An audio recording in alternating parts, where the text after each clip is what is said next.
What it do, what it do, what it do, what it do, what it do. Back at you with another one. So today, I gotta talk about this D Wade versus James Harden, man. Like, I mean, it depends on what you care about. You care about stats and numbers, or you care about winning. Me personally, I care about winning. I don't care who got the better stats. I want the dude who get the dub. You know what I'm saying? Now, I'm gonna let y'all hear what Pat Bev had to say, then I'm gonna give y'all my take on it. James Harden is a better player than Dwyane Wade. I F with D Wade. Like this, that's the homie. But when it comes to like a player, right? You're talking about a player that can score it, a player that can get to the free throw line, a player that can pass it out of pick and roll. A lot of people were going under on D Wade pick and rolls. I ain't go front. Like, you feel me? A lot of people was letting D Wade have that. Yes, does D Wade have clutch gene? You're absolutely right. Yes, at times have we seen D Wade be more clutcher than James Harden? Yes, we have. But when you talk about a better player, like James Harden is a better player than Dwyane Wade, right? And people get it confused because they think about the way he won a championship, and you can't take that away, right? But championship is a team, right? That's a team award. I'm talking about individual award. Who's a better player? And you have to go individually. You have to go with James Harden. I don't even think it's no disrespect to AI and Dwyane Wade. I don't even think it's close. Like I think James Harden really might be probably one of the best scorers this game has ever seen. I think we need to applaud that. Okay, so y'all heard that right. Now, Pat Bev's right. Now, don't get me wrong. Harden a bad boy, right? But did you notice that everything Pat Bev said was offensive related? Everything. The best type of player, in my personal opinion, is a two-way player, not an all-around player. The game is simple. Offense, defense. You got to be able to play that too. You got to be able to play defense. We love to glorify these players that are great on one side of the basketball. But how much of that is being offset based on them being a liability on the other side of the basketball? You know what I'm saying? We just seen the finals a couple of years ago where Luka got hunted on defense, and that's why they lost. So no matter how great you are offensively, it will be offset on the other end of the floor if you're a liability on defense. You know what I'm saying? That's just one element of why I feel like Dwyane Wade is a better player.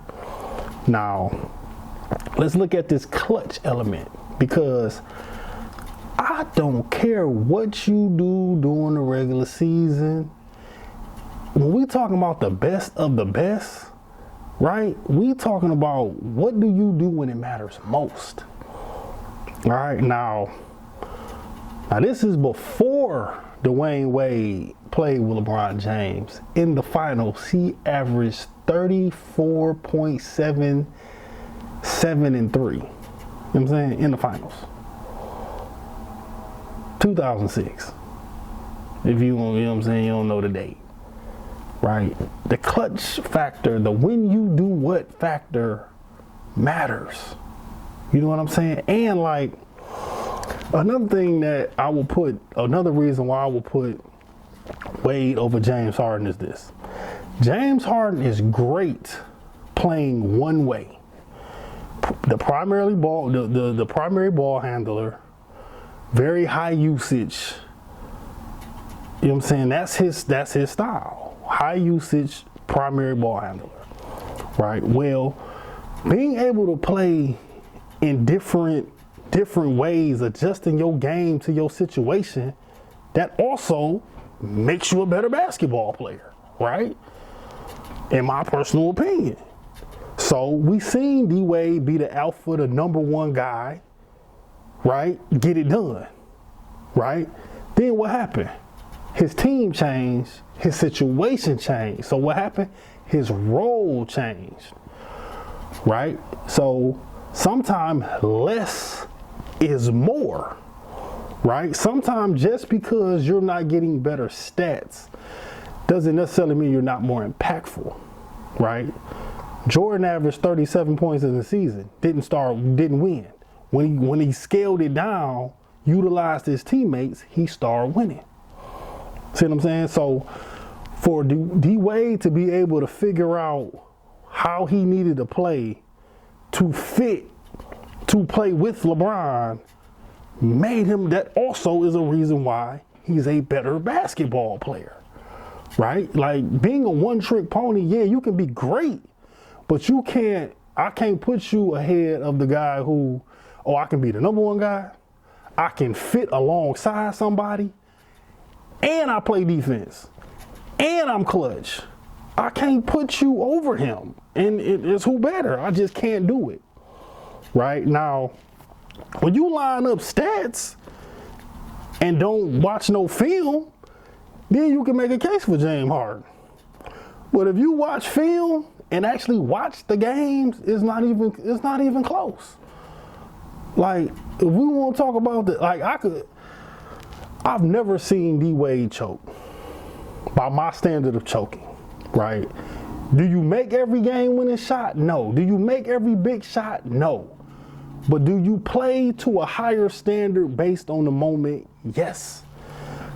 All the time, all the times James Harden inflaked in the playoffs, we can't overlook that when we talking about who better. Like, come on now, I got a list. I done made a list. Where should we start? Okay, we're going to start 2015 versus the Warriors, right? He had 14 points in the playoffs, 12 turnovers. 14 points, 12 turnovers. 2017 versus the Spurs, 10 points, shot 2 for 11 from the field. 2020, it just keep going. 2022 versus the Heat, 11 points, 0 points in the second half. Listen here. You give me D Wade today and he ain't gonna do better than that in the playoffs. He gonna forget he old and take an ice bath after the game and do better than that today off the couch. His pride won't let him go out like that. 2023 versus the Celtics. 9 points, 3 for 11 shooting. 2025 versus Denver when he was on the Clippers. 7 points, 2 for 8. Elimination game. I'm sorry, I listen. You can't do that. No. I'm taking Wade all day. I'm taking Wade. James Harden, bad boy, but I'm taking Wade all day. Now y'all tell me what y'all think. Am I tripping? Do y'all look at it different? Tell me in the comments. Like, comment, subscribe. See you on the next one. Peace.